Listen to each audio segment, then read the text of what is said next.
इसी में 313 के YouTube चैनल पर आपका एक बार फिर से स्वागत है। दोस्तों, आज हम लेकर आए हैं डिस्काउंट चैप्टर का एक ऐसा महत्वपूर्ण टॉपिक जिसे हम बिल्कुल बेसिक कॉन्सेप्ट के साथ समझेंगे। गणित हमारे चैनल पर रटाया नहीं बल्कि सिखाया जाता है। दोस्तों, हम हर सभी क्वेश्चंस पढ़ेंगे जो SSC, UP triple SC, TET, super TET, UPSI, PET, D triple SB और रेलवे की परीक्षाओं में अक्सर पूछे जाते हैं। एग्ज़ाम बेस्ड क्वेश्चन लगभग 4-5 प्रकार के ये होते हैं और यही क्वेश्चंस अक्सर रिपीट कर के पूछे जाते हैं। इन सभी प्रश्नों को हम बहुत ही विस्तार पूर्वक कॉन्सेप्ट के साथ और ट्रिक के साथ समझेंगे।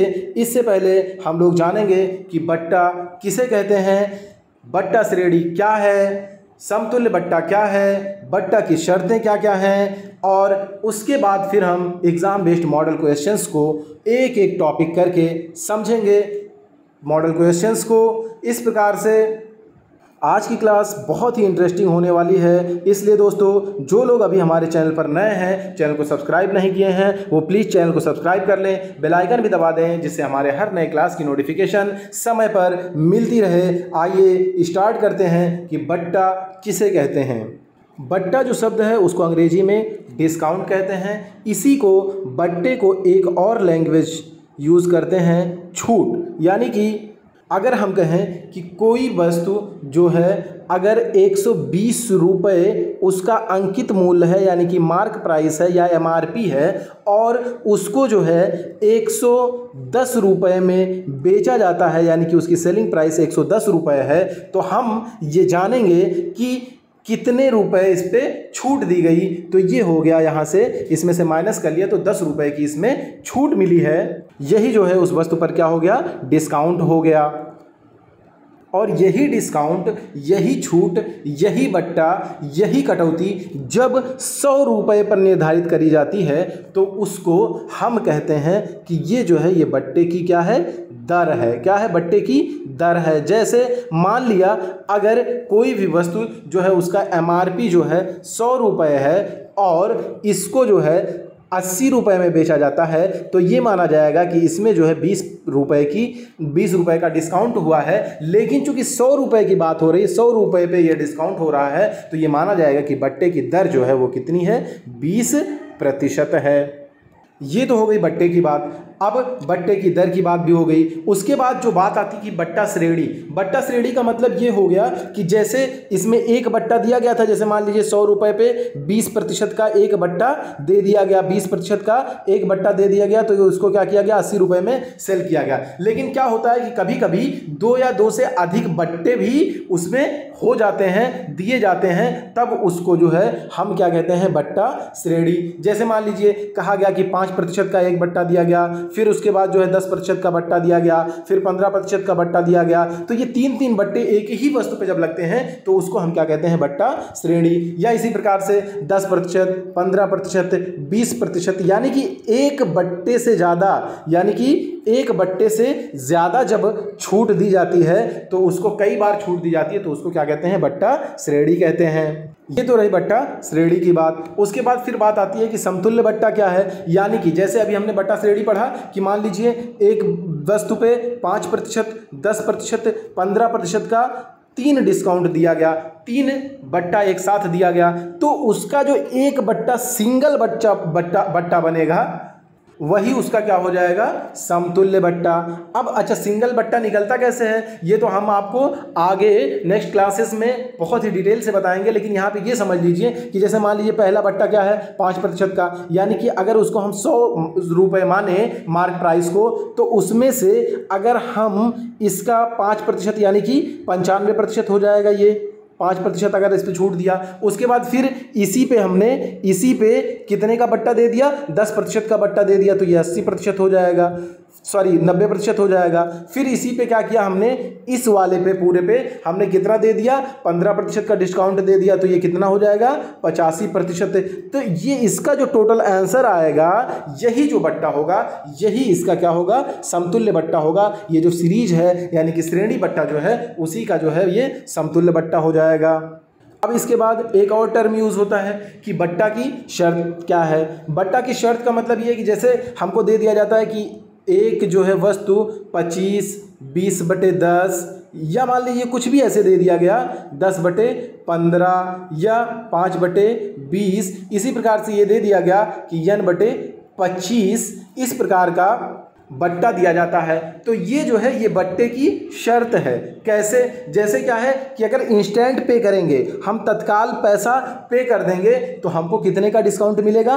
25% का डिस्काउंट मिलेगा, ठीक। लेकिन जैसे पहले दिन के बाद फिर हम क्या किए, दूसरे दिन से 10वें दिन तक अगर हम पे कर रहे हैं, यहाँ पे हर में 10 लिखा हुआ है, इसका मतलब ये हुआ कि दूसरे दिन से अगर 10वें दिन तक हम पे कर रहे हैं तो फिर हमें बट्टा की शर्त दूसरी हो जाएगी। यानी कि पहले हमको 25% का डिस्काउंट मिल रहा था, लेकिन जब हमने दूसरे दिन से 10वें दिन की बात करी कि हम अब इस डेट में पे करेंगे तो हमको कितने का डिस्काउंट मिलेगा?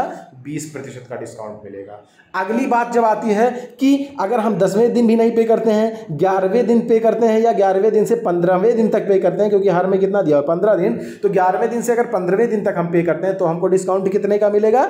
10% का। ये लगातार डिस्काउंट कम होता जाता है, क्योंकि पैसा अगर जल्दी दे दीजिएगा तो उसको डिस्काउंट ज़्यादा वो दे देगा। उसके बाद फिर ये है कि अगले स्टेप में अगर मान लीजिए ये 15 दिन पे भी हम नहीं दे पाए तो क्या होगा? हम 16वें दिन से अगर 20वें दिन तक देने की बात करते हैं तो हमारा डिस्काउंट कितने का मिलेगा? 5% का सिर्फ मिलेगा। अच्छा, ऐसा इसलिए होता है कि जैसे अगर तुरंत आपने पैसा दे दिया तो तत्काल उसके पास पैसा हो गया, उस पैसे से वो बिजनेस करके ज़्यादा लाभ कमा लेगा, इसलिए वो तत्काल में क्या करते हैं दुकानदार, आपको ज़्यादा डिस्काउंट दे देते हैं। लेकिन आप लेट में देंगे तो फिर उस हिसाब से उनका डिस्काउंट जो है कम होता जाता है, क्योंकि उस पैसे से वो ज़्यादा लाभ नहीं प्राप्त कर पाते हैं। तो इस प्रकार से अगर हम इतनी चीज़ें सीख लिए हैं तो अब हम पूरी तरह से तैयार हैं कि एग्ज़ाम बेस्ड जो क्वेश्चंस आते हैं उनको हम किस प्रकार से सहजता से सॉल्व कर पाएंगे। आइए देखते हैं। ये दिया हुआ है कि मूल्य बढ़ाकर छूट देने के बाद प्रतिशत लाभ या हानि ज्ञात करना। तो इसमें जो है 3 प्रकार के क्वेश्चंस बनते हैं। सिंपल सा, कभी क्या होता है कि अंकित मूल्य को 20% बढ़ा दिया गया, फिर 25% पर छूट पर बेचा गया तो कितने प्रतिशत की लाभ या हानि हुई। एक क्वेश्चन ये बनता है। दूसरा क्वेश्चन क्या बनता है कि अंकित मूल्य को 30% बढ़ा दिया गया, लेकिन कह रहा है कि अंकित मूल्य पर कुछ छूट प्रदान करता है। अब आपको यहाँ पे क्या ज्ञात करना है? छूट ज्ञात करना है। यहाँ पे आपको प्रतिशत लाभ दे दिया गया है। अगले क्वेश्चन में क्या बनता है कि आपको 25% का छूट दे दिया गया है कि छूट कितने का प्रदान किया जाता है, टोटल में लाभ या हानि कितने का होता है। आपसे पूछ लेता है कि पूरे वस्तु का अंकित मूल्य को क्रय मूल्य से कितना प्रतिशत बढ़ाया गया है।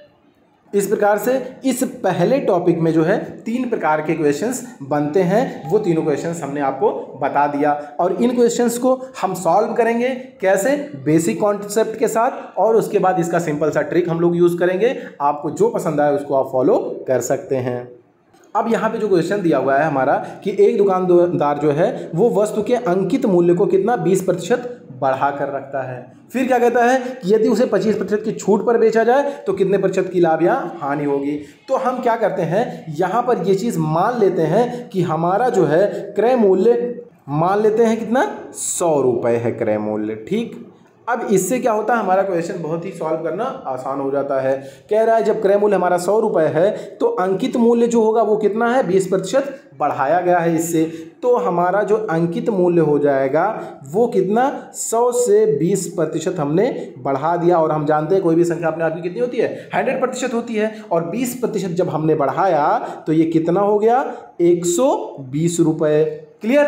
अब उसके बाद क्या बात हुई, अब जो है क्वेश्चन कह रहा है कि उसे 25% की छूट पर बेचा जाए। एक चीज़ एकदम जहन नशी कर लीजिए कि हमको जो डिस्काउंट मिलता है वो किस पे मिलता है, MRP यानी कि मैक्सिमम रिटेल प्राइस, या इसी को बोलते हैं मार्क्ड प्राइस, या इसी को बोलते हैं अंकित मूल्य। हमें जो भी डिस्काउंट मिलेगा वो किस चीज़ पे मिलेगा, MRP या मार्क प्राइस या अंकित मूल्य पर ही मिलेगा। ये चीज़ आप दिमाग में रख लीजिए हमेशा। तो अगर ये बात समझ में आ गई तो अब बताइए कि इसी 120 पे, इसी मार्क प्राइस पे, इसी अंकित मूल्य पे कितने का डिस्काउंट मिल रहा है, 25% का। तो हमारा अंकित मूल्य है 120 रुपये, इस पे जब हम 25% का डिस्काउंट देंगे तो ये कितना हो जाएगा, 100 में से 25 जाएगा, 75% ये हो जाएगा।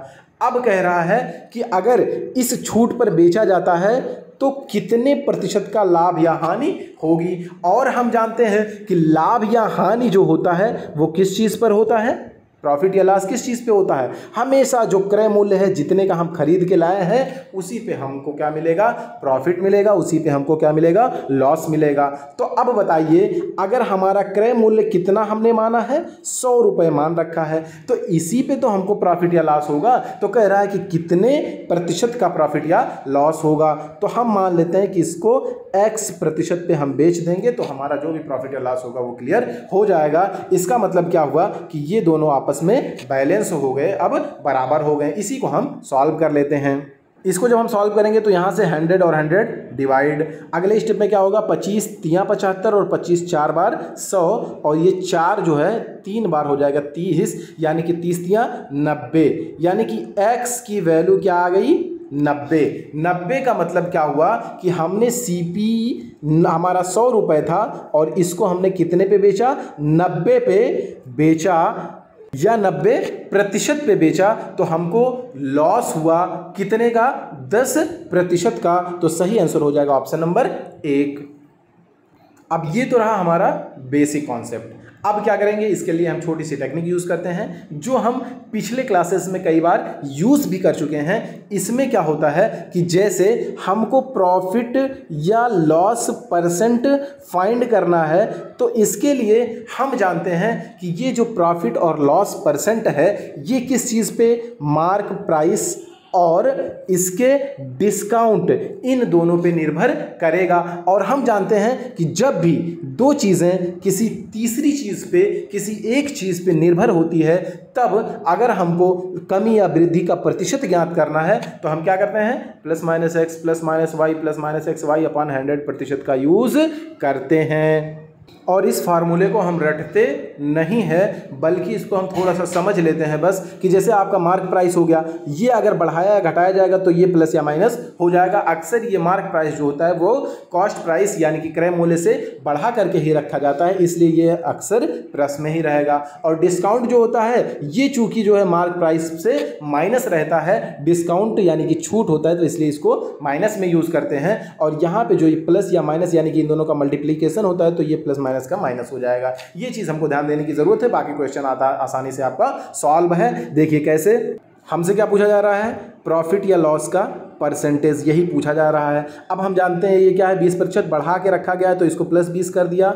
अगले स्टेप में 25% की छूट दे रहा है, तो ये माइनस 25 हो गया। क्लियर?